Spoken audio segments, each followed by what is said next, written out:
Bonjour, la paracha qu'on lira ce Shabbat, parashat Beshalach. Dans notre paracha, c'est marqué Az Yashir Moshe ou Véné Israël. Shabbat Shira, il y a le chant dans notre paracha. C'est rapporté dans Midrash Shemot Rabbah Perek Chav Gimel, Pasuk Gimel. Amar Moshe, Moshe il a dit, Be'az, en disant le mot Az, j'ai péché, et avec Az, je vais faire tchouva. Où il a fauté Moshe Rabbeinu quand il a dit Az, c'est au moment qu'Akadosh Baruch Hu il a dit à Moshe Rabbeinu d'aller voir Paro, et Paro il a endurci son cœur contre les bénis Israël. Moshe il a dit Ume'az bati el Paro ledaber beshimcha hera la'am hazeh ve'atzel lo itzalta et amecha.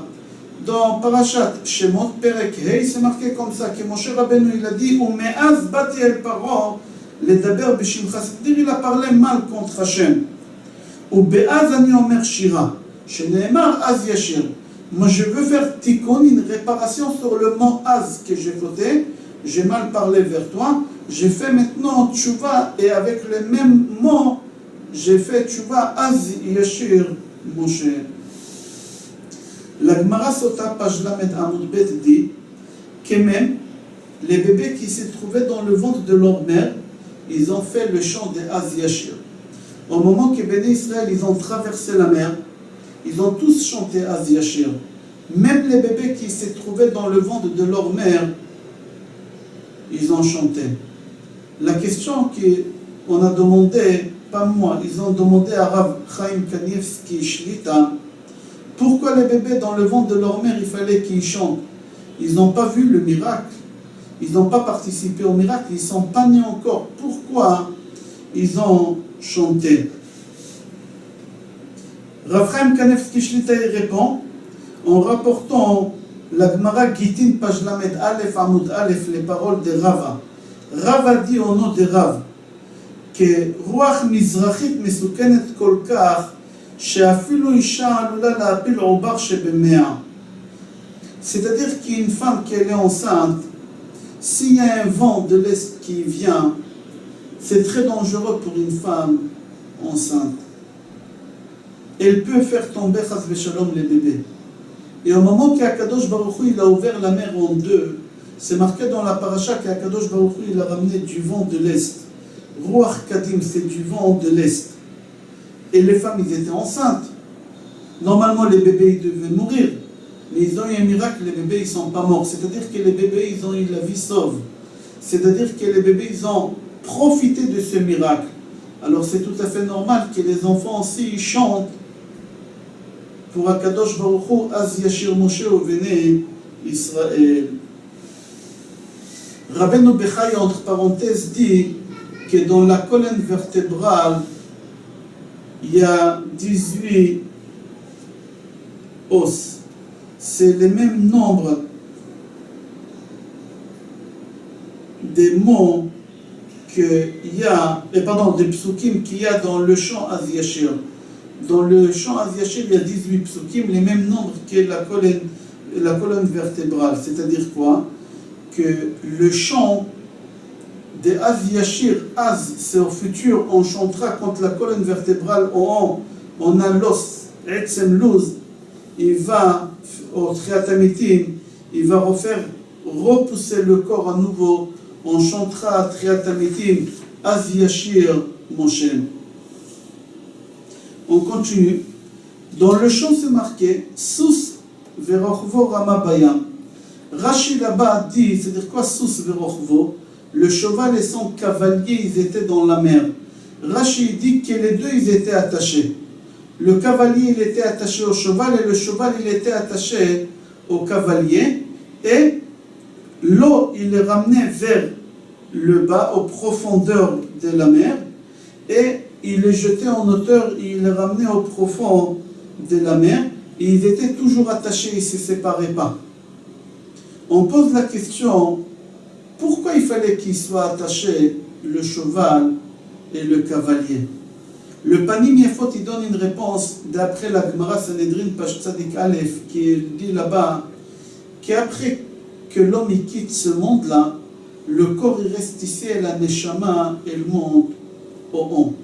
Et au moment que la Neshama, elle monte au haut, Akadosh Baruch Hu, il va la faire passer au tribunal céleste. Et la Neshama, elle va dire, j'ai pas péché. C'est pas moi, c'est le corps qui a péché. La preuve, depuis que j'ai quitté le corps, je fais plus de péché. Alors Akadosh Baruch Hu, il va aller juger le corps. Le corps, il va dire, c'est pas moi que j'ai péché, c'est la Neshama. La preuve, je fais plus de péché depuis que la Neshama, elle n'est plus avec moi. Akadosh Baruch Hu, il va prendre la Neshama et le corps, et il va les juger ensemble. Là-bas, la Gemara, elle raconte une parabole. Un roi, il avait un champ extraordinaire, avec une forêt qui poussait des fruits exceptionnels. Et le roi, il avait peur que les voleurs, ils vont venir. Il a dit, je vais mettre un gardien.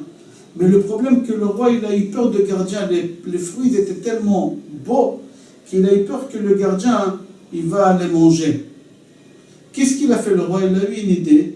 Il a mis deux gardiens. Un gardien qui voit, mais il n'a pas de pieds. Et un autre gardien qui ne voit pas, mais qui a les pieds. Et il leur a dit, vous allez garder les deux. Dès qu'il y a un voleur, c'est lui qui voit, il guide celui qui n'est pas voyant, mais qui a ses deux pieds, comment attraper le voleur. Un jour, ces deux gardiens, ils ont décidé de manger ces fruits. Parce que celui qui voyait, mais qui ne pouvait pas marcher, il lui a raconté à celui qui pouvait marcher, qui ne voyait pas comment les fruits étaient bons. Et les deux, ils se sont mis d'accord que celui qui peut marcher, mais qui ne voit pas, il va porter sur lui, c'est lui qui voit, mais il ne peut pas marcher. Et c'est comme ça qu'ils ont mangé les fruits. Au moment que le roi arrive et qu'il voit qu'ils ont mangé les fruits, il dit au voyant, c'est toi que tu as mangé. Il dit, comment vous voulez que je mange? Je ne peux même pas marcher. Il a dit au voyant, c'est toi que tu as mangé. Il dit, comment vous voulez que je mange? Je ne vois rien, je ne sais même pas où je suis. Le roi, il a compris comment ils ont fait. Il a pris le voyant, il l'a mis sur le non-voyant et il les a punis.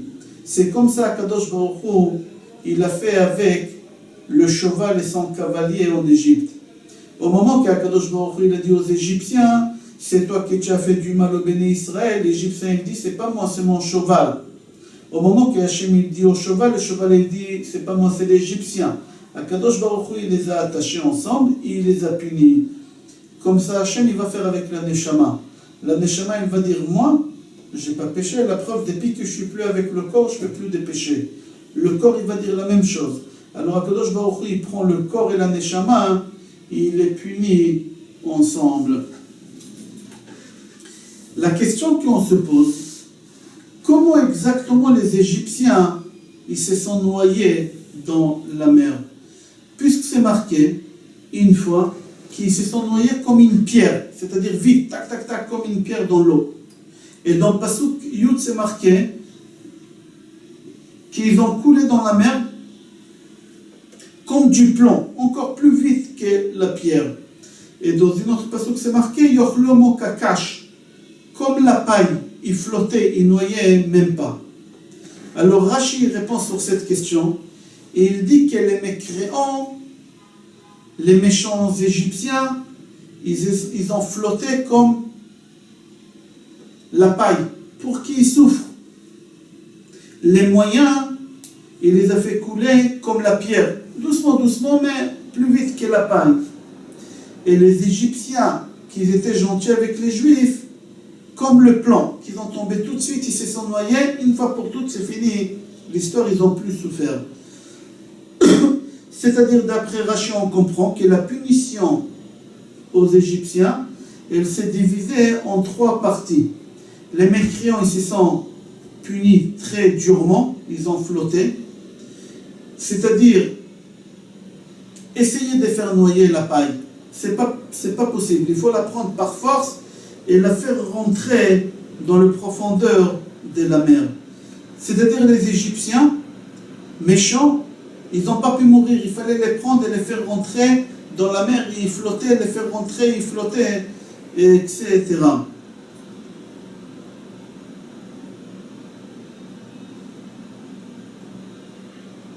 Les moyens, ils ont coulé comme de la pierre. C'est plus vite que la paille, mais ils ont souffert quand même. Ils ont souffert. Les gens qui étaient gentils, ils n'ont pas souffert du tout, en 1 ou 2 minutes, ils sont morts après qu'ils se sont noyés sans souffrir. La différence entre les trois, que les méchants, qu'ils ont souffert énormément, comme de la paille, parce qu'ils faisaient souffrir les Juifs sans raison. Sans raison, ils faisaient souffrir. Les moyens, ils ont fait ça parce qu'il leur a dit, Paro, de faire cette chose. Paro, il leur a dit de faire. Alors eux, ils ont exécuté. Et les gentils, ils ont fait du mal aux Juifs pour la simple raison, pour leur prendre leurs biens. C'était pas indirectement pour les Juifs, c'était pour leur argent qu'ils ont voulu. Pour comprendre ça, maintenant on va voir ce qui est marqué dans la Gemara Baba Batra, page Aïn Gimel Amoud Bet. Rabba Barbar Chana raconte, une fois j'étais dans un bateau et j'ai vu un oiseau qu'il était dans la mer, ses pieds ils étaient dans la mer et l'eau il est arrivée jusqu'aux genoux. Il faisait très chaud et je voulais rentrer dans la mer pour me refroidir un peu. Parce que j'ai dit certainement c'est pas profond, parce que si l'eau elle arrive jusqu'aux genoux de cet oiseau, certainement moi je peux rentrer un peu, me refroidir. Et au moment que je voulais me jeter dans l'eau, il y a une voix qui me disait « Ne te jette pas dans l'eau ». Pourquoi?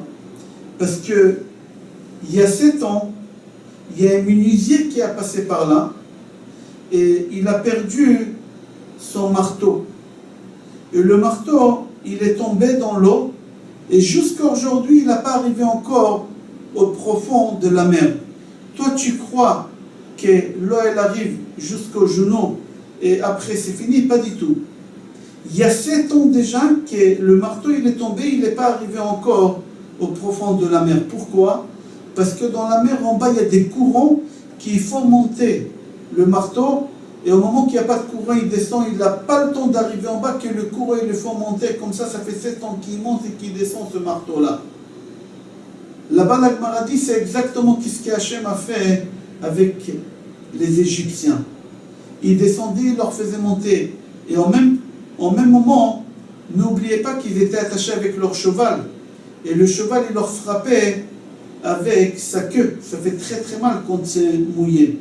Ils ont souffert énormément. Ici, dans Az Yashir, Moshe Raphaim Kanevski Shlit a dit que les moyens, c'était avec l'eau forte, il les a ramenés aux profondeurs, comme la pierre. Et ceux qui étaient très gentils avec les Juifs, c'était comme du plomb. Et ceux qui étaient très méchants, c'était comme le marteau de ces menuisiers-là, qui montait et qui descendait, qui montait et qui descendait. Je vous souhaite Shabbat Shalom, Bracha ve'atzlacha et Kol Tov.